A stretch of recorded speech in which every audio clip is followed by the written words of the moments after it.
All right, what is up, YouTube? MCool40 here with this familiar guy. Who are you again? Hey, you guys should be pretty familiar with me by now. I don't know, man. I don't recognize you today. Who are you? You need to set up a bed with me for how much I've been here. But for those of you who don't know, I am Cimo, C-I-M-O, and 7 O's following.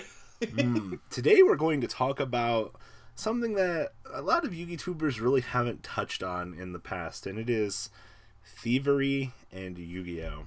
I think there's been a very controversial week, and I think thievery is kind of something that's been brushed under the rug because of everything else going on. So I think this is something that, if we're just going to get everything out there, let's just go with it. So if you guys don't know, if you're going to a Yu-Gi-Oh event, let's just lay this out on the line. Why the fuck are you taking more than, $2,000 worth of stuff with you? Granted, your deck is worth maybe 1,000, give or take, but why the fuck are you taking 12 fucking Minervas and a fucking $1,000 playmat with you to an event? Yeah. Don't even get me started on gambling in Yu-Gi-Oh, because that'll be another... That's another video. But I live in Vegas. That's the perfect video for us to do next week. But let's be real here, though. Cimo, why are people doing this? I don't know. I can understand if you're a backpack vendor and you're just trying to make the money. I can understand then because your primary focus is to just flip cards and make money. So you're pretty much keeping an eye on your stuff because that's what you're there for. You're not even there to play. But if you're playing at an event, you should just have your deck, your playmat, your little calculator and all that. Maybe a trade binder, but that's it. You shouldn't bring 6 decks or 7 binders. You need to if you have less stuff, then that means that there's a less chance that it's going to get stolen because it's you can keep an eye on everything and maintain it much easier. Why are you discriminating against the big gallon of water that people bring to the events, man? I forgot about that. That's important. That's important. Remember, kids, stay hydrated, but don't bring a fucking a jug of water, get it out during the feature match going, oh. You just went to the gym, but... fuck, today on Yu-Gi-Oh! Workouts, oh. I don't know, that's a good idea. To have all that water, that's smart. I don't know, but I like the fact that you didn't call them floor vendors, you called them backpack vendors. That's the first time I've ever heard that term in this community. Yeah. Aren't there little backpacks that you can get out that turns into a table or some shit, or a chair? I know they have the chair ones, but I've seen, yeah, a little mini table. You're all right. Yeah. There's a few people at LA regionals that have those. I don't know, but this ties into first off, if you're going to a Yu-Gi-Oh event, I'm not going to say not to post on Facebook that you're buying and selling at an event, because the first thing Konami's going to do is, if you're in a public group, they're going to know. There were a lot of people that were denied admission to Atlanta because they were quote-unquote floor vendors. And because of that, a lot of other people knew that they would be targets because they're I'm buying and selling. I think there was a story at Atlanta, actually, that some guy had his backpack stolen right off his back, and the guy was just running away. Really? Yeah. I heard about the story that the guy had it stolen from between his legs because it wasn't wrapped around his leg. I don't know if I agree with that story, because I feel if it was truly wrapped around your legs, though, that you would have had some kind of cognitive sense of it being stolen. Well, he was saying it wasn't wrapped around his leg. He was saying it was between his legs, and I kind of agree. There should have been some haptic oh, my backpack isn't here anymore type of sensation. But yeah, at the same time, if your leg is physically not through the loop of your backpack, there's a chance that it could get taken. Okay, let's back up here and let's get a little bit more basic. So you're going to a Yu-Gi-Oh event. You have your backpack. I don't necessarily recommend the drawstring bags. I don't really think that the straps are strong on those. Am I wrong? I would agree. I use a standard backpack when I go because it's standard grade. I feel especially too with those those pull string ones, sometimes they're translucent and you can actually see what people have in them. Yeah. Once again though, if you get an actual backpack if you're going to an event, and as I guess the point of this video is to necessarily just say for your own safety, why the fuck are you posting on Facebook, hey guys, bringing 6 G's to this regional, don't fucking meet me in the parking lot and kick my ass?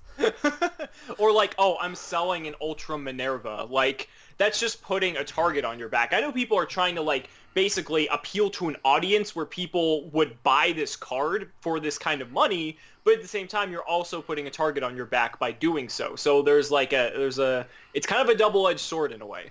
You know, no one's going to want to make a GoFundMe because you were stupid enough to fucking lose your Ultra Minerva at a Yu-Gi-Oh event. I mean, but I think something though that we should discuss is kind of like, aside from the fact that shit gets stolen, like that's a given, but like if you look at it kind of like on a more like existential level, like of why there's so much theft. Like I know that there's a lot of money that can just be easily taken and acquired and like for doing practically nothing. But at the same time, like, is this a larger issue of like people, like why do so many people like have this like this need to like want to steal from others? Like, is this just a primal instinct type of thing? Like, I'm jealous of what you have and want it? Or like, if you see where I'm going with that. I think it's okay. Well, first off, thievery in some areas is lower than others. Crime statistics. But Philly regionals thievery is usually high from what I've heard. Usually in the South, it's a little bit higher. God, fucking, this already sounds bad. But when you just look at things, it's like, are people's in these areas easier targets? I mean, technically, robbing Yu-Gi-Oh players is pretty good, from what I've seen. There was a case a while ago, like someone got robbed from Minerva at gunpoint or some shit.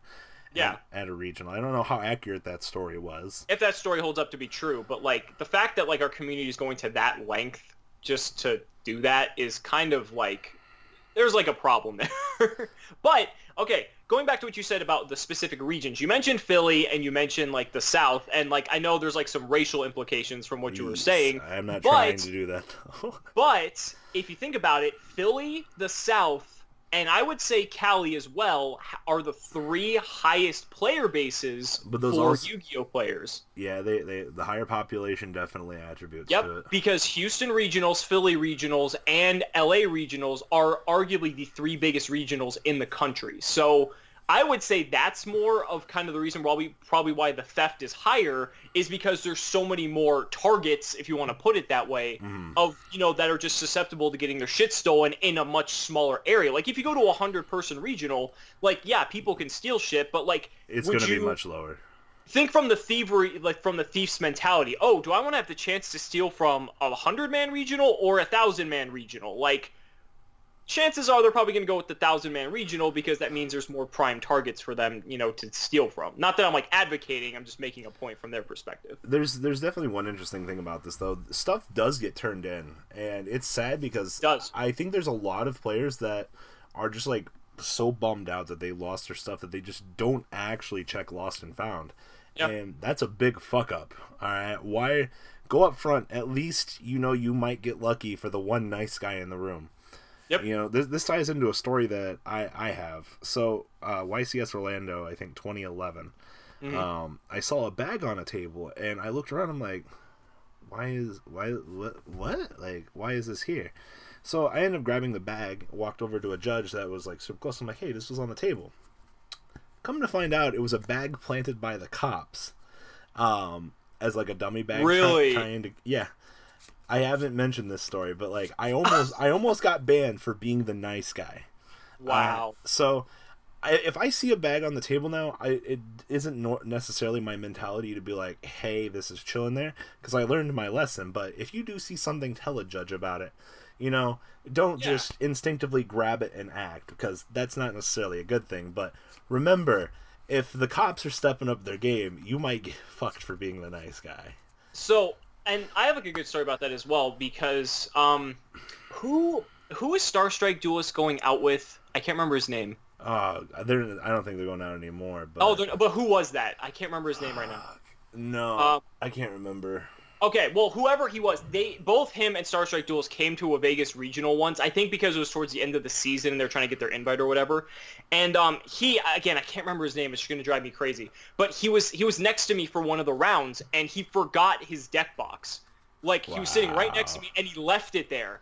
And I just finished my round, and I was packing my stuff up, and I saw it, and I'm like, I looked, I'm like, oh, the deck box is there. And I asked the other person, like, next to me, I'm like, oh, is this yours? He's like, no, just to make sure, like, someone else didn't, like, put it there. I'm like, oh, okay. So then I ended up, I either turned it in or I gave it directly back to him because I know he was sitting next to me and I know, like, who he is, but I can't think of his name and that's going to drive me nuts. But, like, he was just, like, in shock that he's like, holy shit, like, I was not expecting to get this back, because the fact that if you're in our community and you're not expecting to get something back that you lost or, like, think was stolen, like, that's kind of sad. I mean, but that, we have to remember, our community is viewed as one of the most scumbaggy ones. Remember, Mega Capital D's video. I know. I guess I'm always a very, glass half full mentality, so, like, the fact that our community mentality is, oh, like, if I get something stolen, like, it's gone, like, rather than, like, oh, someone might actually return it, I don't know. I guess that's a little bit disheartening in my view, but it's reality. It is reality, and I definitely think Yu-Gi-Oh players are a little bit more accepting of that fact, oddly enough. It's interesting when you look at it from that standpoint, though.